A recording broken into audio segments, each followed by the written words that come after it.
courage to be real, where real stories break the silence. But unfortunately, there's an adverse effect to that, right? You are better. You're the first person in your family to graduate college and get a degree. You have a great career. You have an amazing husband. You travel the world. I had to throw that in there. And listen to this stop guy. laughing. People won't believe me. And you live a lifestyle that a lot of people would envy. But you have these residual effects from your childhood, from them pushing you. And I think you're right. I don't think they did it to be malicious. In fact, I know they didn't. No. I can attest to that because I know both your parents. They would literally invite a stranger in their home, feed that stranger, and then clothe that stranger and send that stranger home with cookies or something else. They have that above and beyond, we had hard times. We don't want people to experience these hard times, but they expected just a little bit more from Maggie, and I'm sure from your sister as well. Unfortunately, that does have a residual effect that carries on. And I'm glad that you shared that with our listeners today, because there are people out there that are suffering but can't put a reason why they're suffering. Or they feel like, my mom just wanted the best for me, but they didn't realize that wanting the best for someone, and like you said, we're careful with Cam, wanting the best for someone can be that constant pressure behind their head, that can be that constant anxiety, that constant stress. And I know for a fact, and you didn't share it with us, Maggie suffers greatly from anxiety, and to the point where you could see, something didn't click, something didn't resonate growing up, and now she's compensating for that. Every Sunday, she almost is in a panic mode because Monday is coming, and Mondays always come. Is she fine on Monday? Absolutely, she is. But she can't escape the anxiety. And I think that a lot of people out there have the same residual anxiety, the same comparison effect, the same. And unfortunately, a lot of people pass that down, right? That's going to be passed down from generation to generation. My mom did it. My grandmother did it. My great-grandmother did it. It was worse. It was worse. It was. Maybe it's going to stay worse. Jason brought up something. His dad came home drunk all the time. Jason could have easily been a drunk following in his dad's footsteps. Somewhere we have to break that pattern. So, and now, I was, you were for a while. Right. Yeah, that's right. So we'll get into that in greater detail, because this is the courage to be real. So Jason, you'll be on the spot soon, my brother. So I'm going to instigate something and allow something, because I've known Jason for the better part of a year, actually a little bit over a year, since November of 2024. I almost committed suicide. I was in a very, very bad place. I had to deal with something that happened residual in my past that I didn't want to deal with. I had to share it with my wife. She stood by me. She's still by me. She's an amazing, amazing person, body dysmorphia or not. She's absolutely gorgeous inside and out. I am going to open the floor now, and I'm sure Jason's going to have a field day with this, but maybe you can answer some questions of what it was like living with me before. Be honest. This is the courage to be real, and I could edit anything out that I want. I won't. True.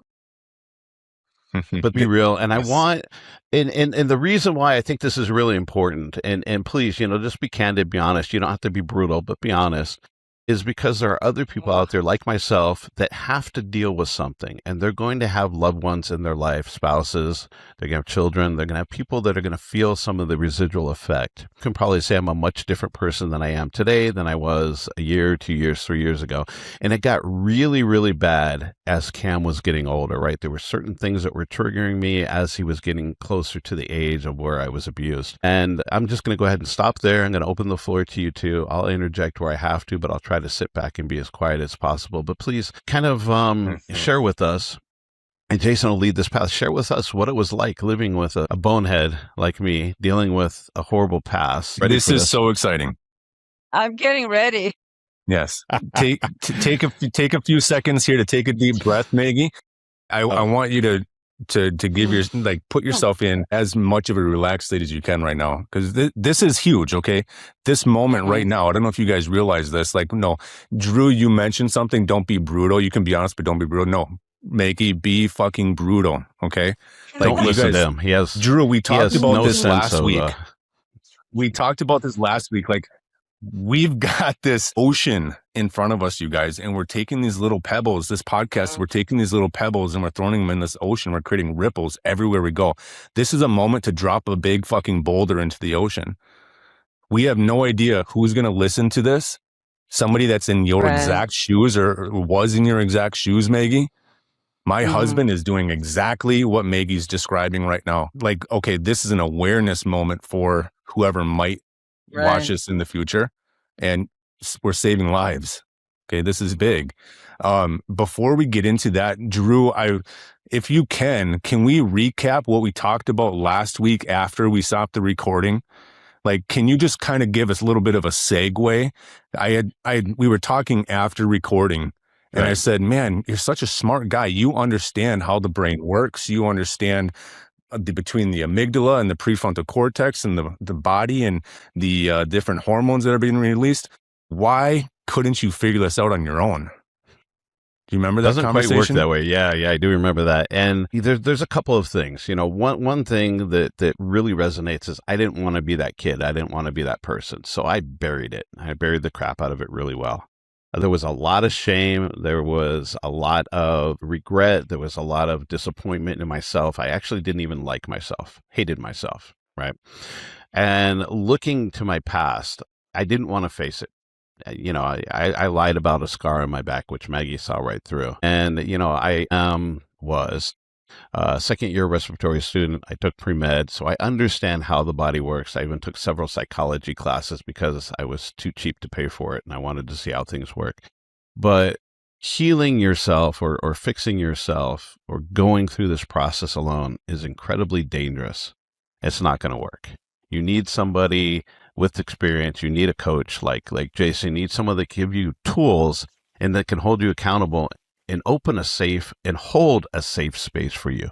You're not going to give that safe space to yourself. And I wouldn't give it to myself. And even Jason, you know, and we joke about 80 push-ups and all the breathing that made me nauseous and some of the things that we had to go through.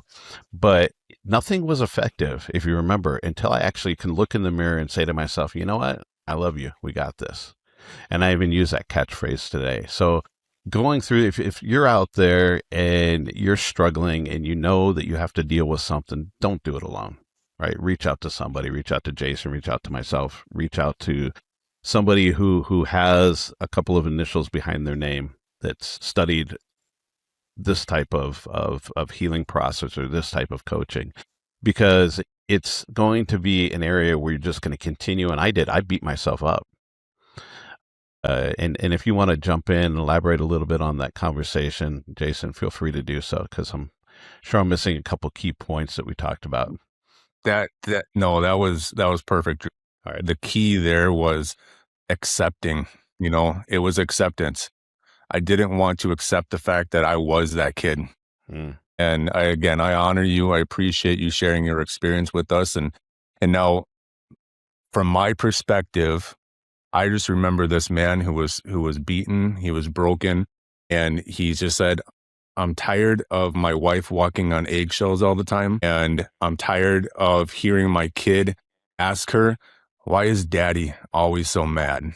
So Maggie, can you jump in and please share? Yeah, so, you know, I will be pretty brutal because that's just, I'm Slavic, I guess. So, I mean, that's how we really have a filter. This But is a safe, judgment-free zone. You guys love each other so much. This is just honesty, and that's not going to affect anything. Well, let me just go back a little bit. When I first met Drew and we were planning our wedding, I knew when we were planning our wedding something was wrong. He was so stressed and so uptight, and he just could not handle anything. But I, being young and never been married, I attributed to the stress of planning for our wedding. Looking back, there were signs already of his trauma that he had in his childhood that was affecting him during his adulthood. So was this like a need to control everything? No, like he just didn't, any little thing that happened, he would blow up. Okay. No, I can't even give you an example. I just remember this immense stress, you know? Yeah. You know, if we if the caterer called and said, it didn't happen, but if they said, oh, we don't have pineapple, but we have apple, oh my God, it's the end of the world. It's like he just couldn't handle anything. But again, I thought it was just stress from the wedding. So anyway, moving forward, the real problem started was when we adopted Cam. And I had this idea or fantasy, I guess fantasy is better than reality, of, having this happy family, me and Drew, a kid, travel, just what you see on Hallmark. I know it's unrealistic, but that's what I thought. I mean, of course, I knew a child is a big responsibility and so forth. But, I thought the two of us, me and Drew, we're older. We're going to know how to handle this. We're going to have this fun, loving family. And so the day that Cam came to our house, immediately changed. Now, I should preface that with, before he came, we had a really big challenge of adopting Cam, and Drew fought for him. I mean, he was a soldier. You could not tell Drew, no, we are going to adopt this kid. Commendable So, a lot of qualities. people, yeah, and a lot of people have asked me, like, well, the people that I don't want to say everybody knows because they don't, but like, so Drew's mom, she's like, well, didn't you know that Drew wasn't good with kids, and maybe didn't you guys discuss it? Maybe he didn't really want to adopt. Well, when you see this man who's fighting to get this kid, and I'm talking fighting, we got a lawyer, we went to court. I mean, I could give you a whole list of things. Then in my mind, as a woman, it's like, oh, he wants this child just as much as I do. And the day we were driving Cam home, it was like a 4 or 5 hour drive. And of course, there's this little kid, he was 16 months or so. He cried a lot because we just literally, like took him from one family that he knew, and, and I could tell Drew started changing already in the car. And overnight, he started changing. The next day, it was this, I can't explain it, but this energy about him that just was like, again, pins and needles. I didn't know what to do. And of course, Cam was crying. And from there, it started where any attention I gave to Cam, Drew was upset. Cam couldn't really be free to be around the house. Oh, children have to know their place. Their toys have to know their place, this and that. To tell you the truth, to this day, I never really experienced Cam's early childhood because of Drew. He was a tyrant. He was a tyrant. He wasn't abusive physically. He wasn't screaming and yelling like, what you think of abuse, but it was the energy, the constant comments, the constant restrictions what Cam can do. Drew couldn't handle any noise that Cam made. So, and it just started building up and up and up, where it really started affecting me. And, as you even mentioned, when Cam was able to talk, it was constantly like, why is Dad mad at me? Or why is that this? Or why is that that? It was very difficult, to a point where I hated Drew. I really hated Drew. I did not want to be married to him. I felt trapped in the marriage. Not from the aspect, a lot of women are trapped in a marriage because they can't financially support themselves. I can, but I just really wanted a family, Yeah. And I didn't know what to do. I was like, do I take Cam and leave? And do we, and then we're like, well, we got married in California. How do I divorce? All these things in my head. I didn't know how to handle it, but I honestly hated Drew. I couldn't, when he left the house or something to do something on his own, I was like, oh my God, relief, because that energy was gone. When he was out of the house to do something, that energy was gone. And I really tried. I said, okay, why don't we once a month, right? I think it was once a month. Let's take a special weekend, just me and him, Drew, go as a couple somewhere. And we would do that. But it was never enough for him. The minute we got home, all the attention had to be on Drew and not Cam. And, you know, I remember even saying, I think you remember this, Drew, don't make me choose between this small child and you. Courage to be real, where real stories break the silence.